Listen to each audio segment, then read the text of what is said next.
Bagong pira ng Pilipinas, pirmado ni Marcos. Ito, yung 100 polymer.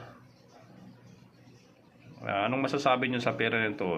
Anong mas maganda, yung mga tao na mga hero o itong mga ibon?